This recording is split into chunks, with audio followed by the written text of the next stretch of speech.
అందరికీ నమస్కారం. ఈరోజు మనం వరలక్ష్మి వ్రతం రోజు తప్పకుండా వినవలసిన చారుమతి వరలక్ష్మి వ్రత కథ తెలుసుకుందాం.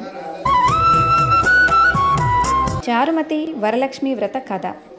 సూత మహాముని సౌనకాది మహర్షులతో ఇలా అన్నాడు: ఓ మునీశ్వరులారా, స్త్రీలకు సర్వ సౌభాగ్యములు కలుగు వ్రతం ఒకటి పూర్వము శివుడు పార్వతికి చెప్పాడు. దానిని చెప్తాను, వినండి. ఒకరోజు కైలాస పర్వతమున పరమేశ్వరుడు తన భస్మ సింహాసనంపై కూర్చుని ఉండగా పార్వతీదేవి పరమేశ్వరుణ్ణి ఉద్దేశించి, నాథా, స్త్రీలు సర్వ సౌఖ్యాలు పొంది పుత్ర పౌత్రాభివృద్ధిగా తరించుటకు తగిన వ్రతం ఒక దానిని చెప్పండి అని కోరింది. అందుకు ఆ త్రినేత్రుడు, దేవి, నీవు కోరిన విధంగా స్త్రీలకు సకల శుభాలు కలిగించే వ్రతం ఒకటి ఉన్నది. అది వరలక్ష్మి వ్రతం. దానిని శ్రావణ మాసం 2వ శుక్రవారం నాడు ఆచరించాలి అని తెలిపాడు. పార్వతీదేవి, నాథా, ఆ వరలక్ష్మి వ్రతము ఎలా చేయాలి, ఏ విధంగా చేయాలి, దీనిని ఎవరైనా ఇంతకుముందు చేశారా, ఆ వివరాలన్నీ చెప్పండి అని అడుగగా శివుడు పార్వతీదేవిని చూసి, ఓ కాత్యాయని, వరలక్ష్మి వ్రత విశేషాలు చెప్తాను విను. పూర్వము మగధ దేశమున కుండినమనే ఒక పట్టణం ఉన్నది. అందులో చారుమతి అనే ఒక బ్రాహ్మణ స్త్రీ ఉన్నది. ఆమె సుగుణవతి. పతియే ప్రత్యక్ష దైవముగా భావించి తెల్లవారుజామునే లేచి అత్తమామలకు అవసరమైన సేవలు చేసి ఇంటి పనులన్నీ ఓర్పుతో నేర్పుతో చేసుకునేది. అందరితో ప్రియంగా మితంగా మాట్లాడేది. ఇంత అణుకువగా ఉన్న ఆ మహాపతివ్రతను చూసి శ్రీ మహాలక్ష్మికి ఆమె మీద అనుగ్రహం కలిగింది. ఒకరోజు ఆ మహా ఇల్లాలికి కలలో ప్రత్యక్షమై మహాలక్ష్మి ఇలా చెప్పింది: ఓ చారుమతి, నేను వరలక్ష్మీదేవిని. శ్రావణ మాసంలో శుక్లపక్ష పూర్ణిమకు ముందుగా వచ్చే శుక్రవారం రోజు నన్ను పూజించు. నీవు కోరిన వరాలు కానుకలు ఇస్తాను అని చెప్పి అంతర్ధానమైంది. చారుమతి సంతోషించి, హే జనని, నీ కృపా కటాక్షాలు కలిగిన వారు ధన్యులు. వారు సంపన్నులుగా విద్వాంసులుగా మన్ననలు పొందుతారు. ఓ పావని, నా పూర్వజన్మ సుకృతం వల్ల నీ దర్శనం నాకు కలిగింది అని పరిపరి విధాల వరలక్ష్మీదేవిని స్తుతించింది. ఆ వెంటనే మెలకువ వచ్చి 4 వైపులా చూస్తే చారుమతికి వరలక్ష్మీదేవి కనపడలేదు. భర్తని అత్తమామలని లేపి చెప్పగానే వాళ్ళు కూడా చాలా సంతోషించారు. దేవి ఆనతి ప్రకారం తప్పకుండా నువ్వు ఈ వ్రతం చెయ్యి అన్నారు. చారుమతి తన ఇరుగు పొరుగున ఉన్న స్త్రీలకు కూడా చెప్పింది. అందరూ కలిసి శ్రావణ మాసం ఎప్పుడొస్తుందా అని ఎదురు చూడసాగారు. వారు ఎంతో ఎదురు చూసిన పౌర్ణమి ముందు శుక్రవారం రానే వచ్చింది. పట్టణంలోని స్త్రీలందరూ ఉదయాన్నే లేచి తలారా స్నానం చేసి పట్టు వస్త్రాలు ధరించి చారుమతి గృహానికి చేరుకున్నారు. చారుమతి తన గృహంలో మండపం ఏర్పాటు చేసి ఆ మండపంపై బియ్యం పోసి పంచపల్లవాలైన రావి, జువ్వి, మర్రి, మామిడి, ఉత్తరేణి ఆకులతో కలశం ఏర్పాటు చేసి వరలక్ష్మీదేవిని సంకల్ప విధులతో నమస్తేస్తు మహామాయే శ్రీపీఠే సురపూజితే శంఖచక్ర గదాహస్తే మహాలక్ష్మి నమోస్తుతే అంటూ ఆహ్వానించి ప్రతిష్ఠించింది. స్త్రీలంతా ఎంతో భక్తి శ్రద్ధలతో అమ్మవారిని కొలిచి షోడశోపచార పూజ చేశారు. 9 సూత్రములు గల తోరాన్ని కుడి చేతికి కట్టుకున్నారు. వరలక్ష్మీదేవికి అనేక రకములైన పిండి వంటలు చేసి నైవేద్యం పెట్టారు. ఆ తర్వాత ప్రదక్షిణా నమస్కారాలు చేశారు.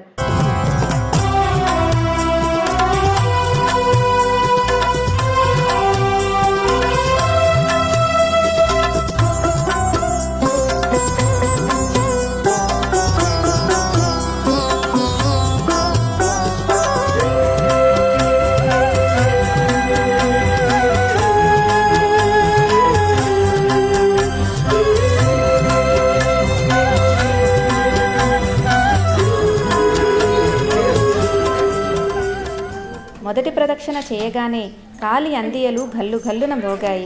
2వ ప్రదక్షిణ చేయగానే హస్తాలకు నవరత్న ఖచిత కంకణాలు దగదగా మెరవసాగాయి. 3వ ప్రదక్షిణ చేయగానే అందరూ సర్వాభరణ భూషితులయ్యారు. వారు చేసిన వరలక్ష్మీ వ్రతం ఫలితంగా చారుమతి గృహంతో పాటు ఆ పట్టణంలోని ఇతర స్త్రీల ఇల్లు కూడా ధనకనక వస్తు వాహనాలతో నిండిపోయాయి. వారంతా అక్షింతలు శిరస్సుపై వేసుకుని తీర్థప్రసాదాలు తీసుకుని వారి ఇండ్లకు బయలుదేరారు. మార్గమధ్యంలో చారుమతిని వేనోళ్ల పొగుడుతూ ఆమెకు వరలక్ష్మీదేవి కలలో సాక్షాత్కరించి అనుగ్రహించగా తను ఒక్కతే పూజించకుండా తమ అందరికీ చెప్పి తమకి కూడా ఇంతటి సౌభాగ్యం కలుగజేసిన చారుమతి ఎంతటి అదృష్టవంతురాలు, అలాంటి ఆమె పరిచయం కలిగి ఉండిన తామెంత భాగ్యవంతులు అని ఎంతో మురిసిపోయారు. వారంతా ఏటా వరలక్ష్మి వ్రతం చేసి సకల సౌభాగ్యాలతో సిరి సంపదలు కలిగి సుఖజీవనం గడిపి ముక్తిని పొందారు. కావున ఓ పార్వతి, ఈ ఉత్తమమైన వ్రతమును చేస్తే, అలా ఎదుటివారికి చెప్పి చేయిస్తే సర్వ సౌభాగ్యములు కలిగి శుభముగా ఉంటారు. ఈ కథను విన్నవారికి, చదివిన వారికి కూడా వరలక్ష్మీ ప్రసాదము వలన సకల కార్యములు సిద్ధించును అన్నాడు పరమశివుడు.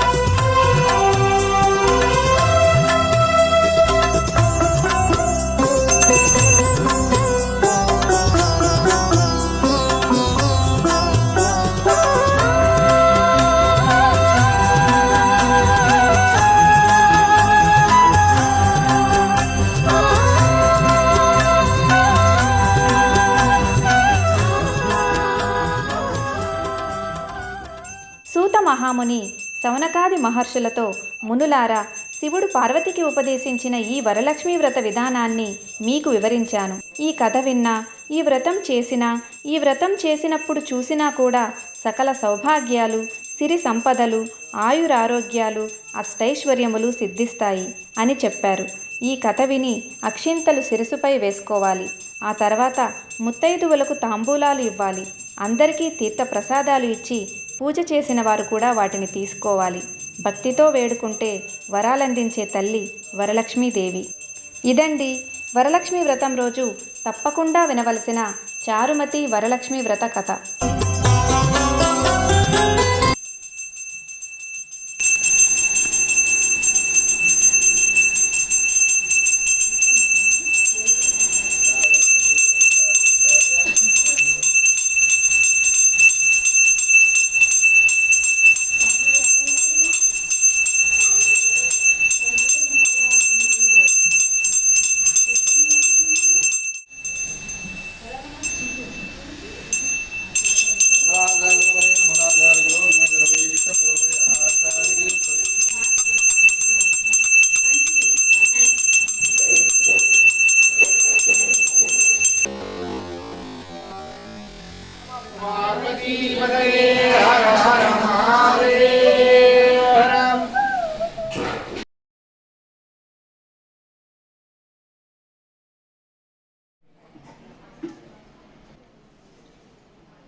లక్ష్మీ పూజ చేసినా